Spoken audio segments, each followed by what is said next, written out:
to the Swamp this weekend, and coming off of a huge weekend in Baton Rouge, both recruiting and on the field. Some of the biggest recruits in the country, including the number 1 overall player, was in town, and Sam Spiegelman had a really good update after the weekend that was in Baton Rouge. So we want to jump aboard with our friend here, who is the national recruiting analyst over at Rivals and Yahoo Sports. He's a great follow on social media at Sam Spiegs. He's a good friend of the show, and we appreciate him waking up with us here on this Tuesday morning. Sammy, good morning. How are you?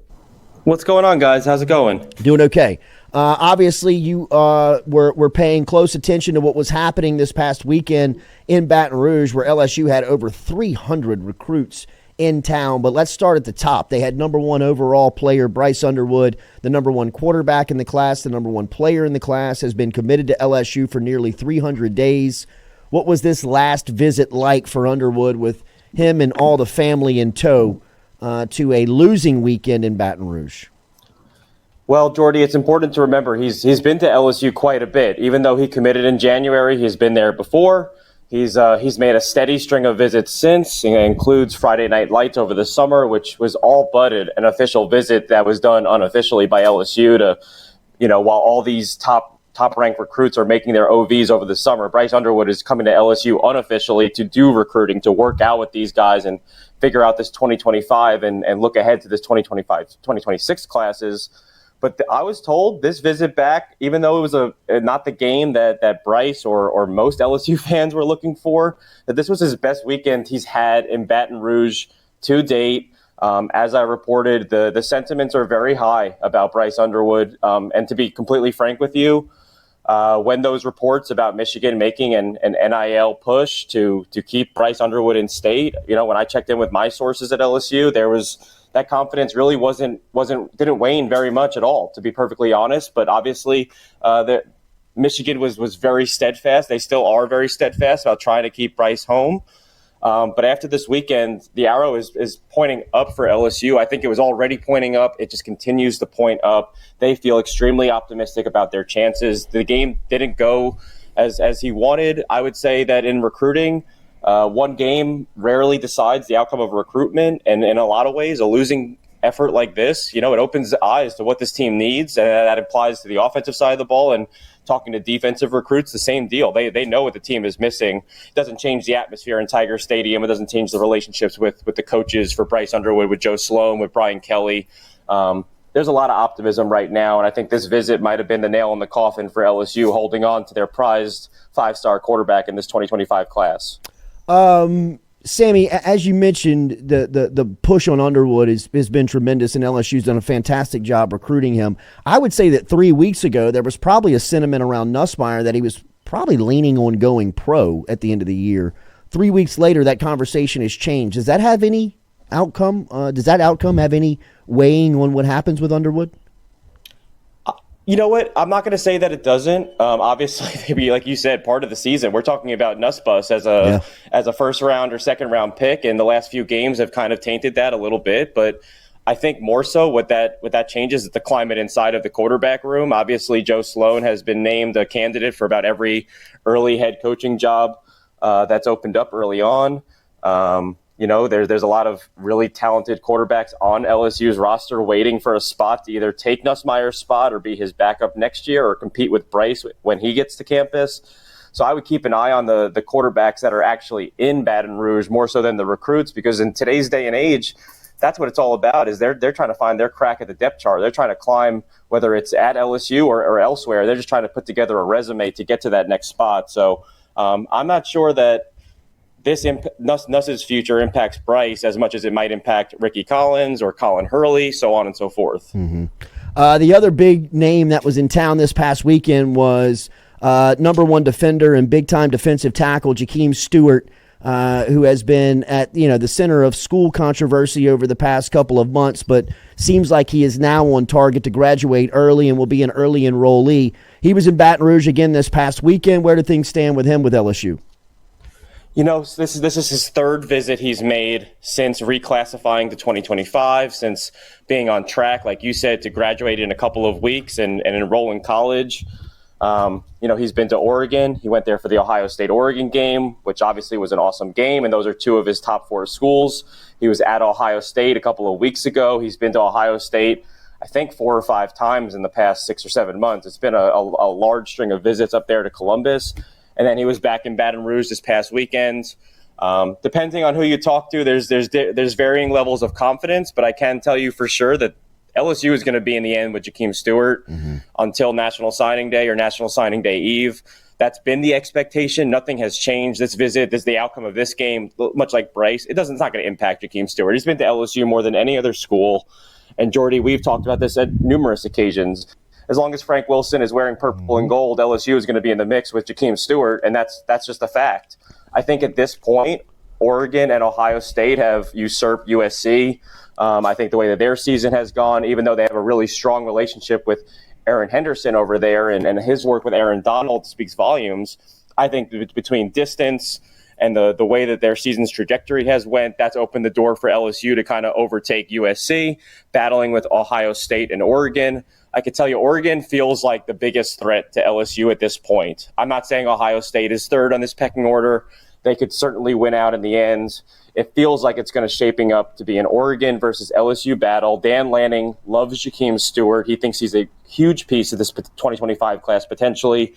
Not to mention they're the number 1 team in the country, and JaMarr, having only played 11 varsity games, is looking to go somewhere and make a difference on a championship contender. That's the goal for JaMarr Stewart. When you get taken away from Aug having a great season and you join Card and you be immersed in that, a winning culture, you want to be on a contender. And I think all 3 of these top schools fit that bill. Frank Wilson, Blake Baker, Brian Kelly spending a lot of time with JaMarr in his camp over the weekend. All the love was there. Still, they think nothing is done yet. They think this is going to go until Tuesday or Wednesday of signing day, and it's going to come down to exactly what you think it will be, the best opportunity to see the field and the best NIL package that any of these 4 schools can muster. Another recruit that was in town this past weekend that was really moving the meter for LSU fans that were following this was DK Moore. Moore is an Oregon commit. He was one time an LSU commit. He has flirted with Texas very heavily. He comes from the very well-known Duncanville High School, and he seems like he is everything that he is advertised to be. LSU has thrown everything from Odell Beckham to the red carpet on recruiting weekends to DK Moore. Is there any chance that Moore could hop back into this class, and where do they stand with him? I can tell you this. I don't know if it's going to be DeCorian Moore. But I can tell you that Cortez Hankton is intent on adding another weapon to this wide receiver haul for 2025. The DeCorian Moore news was a little bit surprising on Saturday morning because from talking to people around Eugene, there's a good deal of confidence that he ends up being an Oregon Duck in a couple of weeks. They've come on strong. Even when he was committed to LSU, Oregon overtook Texas as the team pushing the hardest and eventually won out during those official visits in the summertime.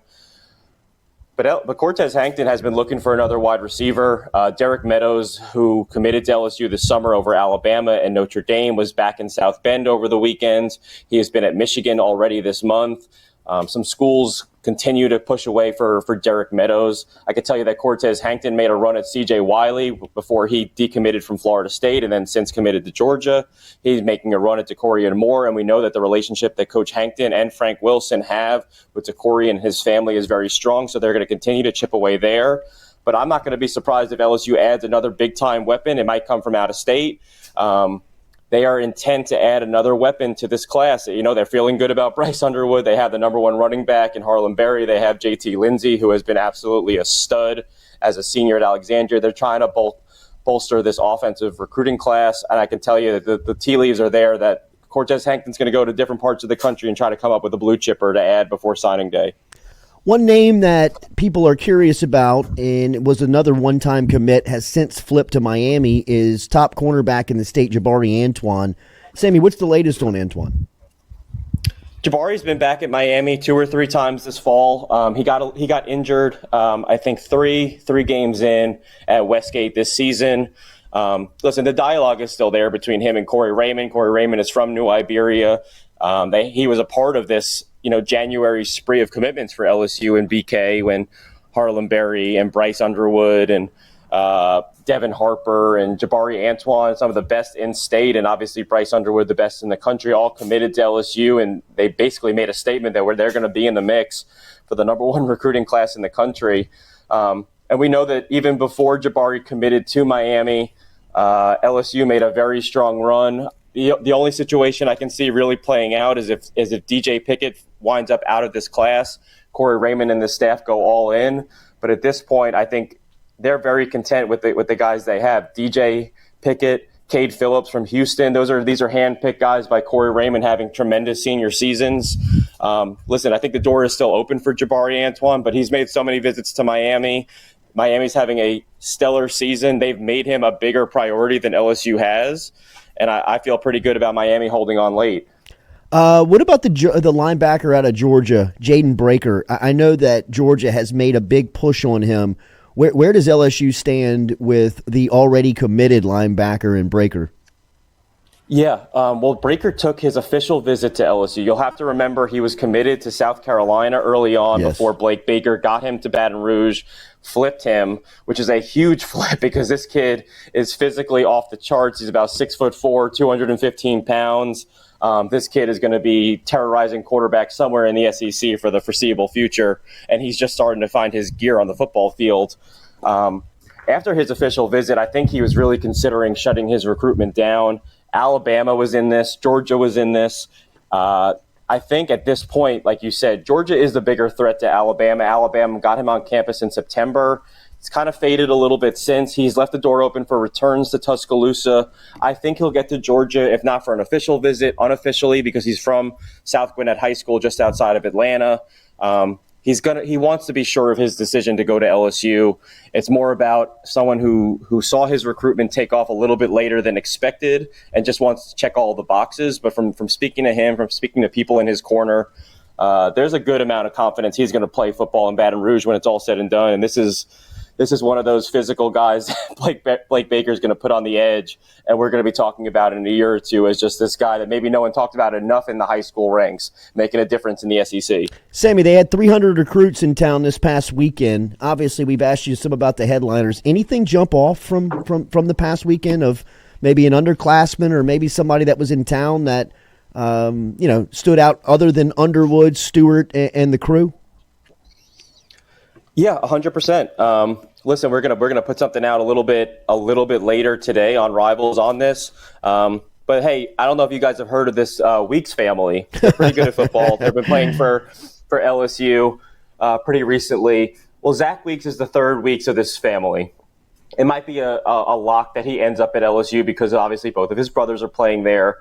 But he's going through his recruitment on his own terms. He's been to other schools besides LSU. He's been to Ohio State. He's been recruited by Georgia and Bama. He was back at LSU, and he had a conversation with Blake Baker that I think it's only a matter of time before there's a third Weeks on LSU's roster. Obviously, he's 2026, but from Coach Baker over the summer when he worked out there, they think that Zack Weeks might be the best Weeks of the whole family. I know he's not committed yet, but that's a statement in itself.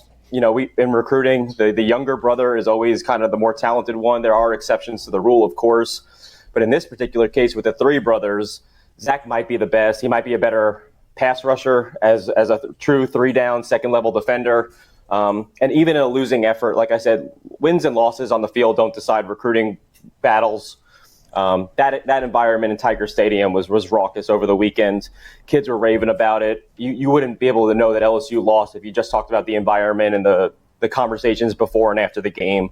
So Blake Baker getting a chance to get Zack back on campus. He's been there a few times, but that environment, I feel really good about Zack ending up in this class.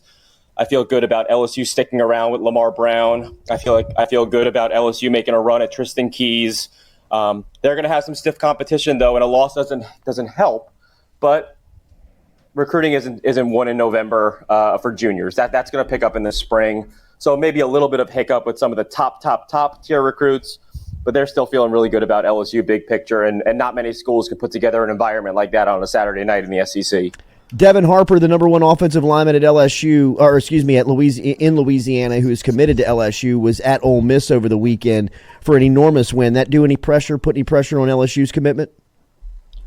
Yeah, I think it's going to put pressure on not just one, but they have two offensive linemen that Ole Miss is coming really hard for. Devin Harper was in Oxford over the weekend for that win over Georgia by the Rebels. There's a pretty decent amount of confidence that Devin Harper will not end up being in LSU's class. And I can imagine that Joe Sloan and Brad Davis are scratching their heads, working very hard to try to change the trajectory of this recruitment. But I can tell you right now, Ole Miss is in a position to make a move with Harper. Like you said, the top offensive lineman in the state for this year. I'd also keep an eye on Tyler Miller. Tyler Miller is another one of these best offensive tackles in the country. He's from Laurel High School in Mississippi, which of course produced Charles Cross, and LSU made a late run at him before he signed with Mississippi State. Both State and Ole Miss are making a run at Tyler Miller. Miller was in Baton Rouge, though, over the weekend, back in Baton Rouge. But Ole Miss is coming on strong, and they're trying to make a play for not one, but two of LSU's top offensive linemen committed in this class. Sammy, great update as always, man. Keep up the great work as Sam Spiegelman is on top of it. National recruiting analyst, Rivals and Yahoo Sports was the first to get the recap from Bryce Underwood over the weekend, and it seems like all things pointing in the right direction for LSU. We appreciate the time this morning, Sam. Anytime, Jordy. Talk to you soon. There he is, Sam Spiegelman checking in this morning. That was a great update.